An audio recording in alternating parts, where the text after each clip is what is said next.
প্রতিবার মেয়েটি যখন ঘুমিয়ে পড়ত তার শরীরে বরফের একটি স্তর জমে যেত। আসলে এটি ছিল একটি বিষ, যা তার বাবা ছোটবেলা থেকেই তার শরীরে ঢুকিয়ে দিয়েছিলেন, যাতে তিনি তাকে নিয়ন্ত্রণ করতে পারেন। মেয়েটি বাধ্য হলে তবেই তাকে তার কিছুটা জাইদু অর্থাৎ প্রতিষেধক দেওয়া হতো। এই যন্ত্রণা থেকে বাঁচতে মেয়েটি শপথ করল যে সে যেভাবেই হোক এখান থেকে পালানোর পথ খুঁজে বের করবে। ঠিক তখনই একটি জলপরীর আবির্ভাবের ফলে সে একটি সুযোগ পেল। পবিত্র পুরোহিত সবার সামনে ঘোষণা করলেন যে কেউ এই জলপরীর সঙ্গে কথা বলাতে পারবে তার একটি ইচ্ছা পূরণ করা হবে। তবে সমস্যা ছিল এই যে এই প্রতিযোগিতায় একজন প্রতিদ্বন্দ্বী অংশ নিতে চেয়েছিল। জয়লাভ করার জন্য সে জলপরীর উপর অত্যাচার শুরু করে দিল। সে কেবল তার লেজ মাটিতে চেপে ধরল না, বরং তার উপর একটানা বিদ্যুতের ঝলকানি দিয়ে আক্রমণ চালালো।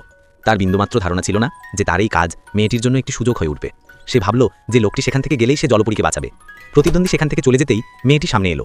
সে আস্তে করে জলপরীকে বলল যে সে তার কোনো ক্ষতি করবে না। তারপর সে তার লেজে বিঁধে থাকা তীরটি বের করে দেওয়ার প্রস্তাব দিল। কিন্তু সে যেইমাত্র তীরটি স্পর্শ করল, একটি জাদুকরী মন্ত্র সক্রিয় হয়ে উঠল। তীরটি আবার জলপরীর দিকে এগোতে শুরু করলো। এটা দেখে মেয়েটি সঙ্গে সঙ্গে জাদু ব্যবহার করে তীরটিকে সেখানেই জমিয়ে দিল, যাতে তা আর এগোতে না পারে। কিন্তু তীরের শক্তি ছিল অনেক বেশি। মেয়েটি খুব কষ্টে সেটাকে আটকাতে পারছিল। এই লড়াইয়ে সে রক্তবমি করল। কিন্তু এই ঘটনাই জলপরীর ভয় দূর করে দিল এবং সে মেয়েটিকে বিশ্বাস করতে শুরু করলো। তারা কি জানতো যে তাদের আসল গল্প তো এবার শুরু হলো?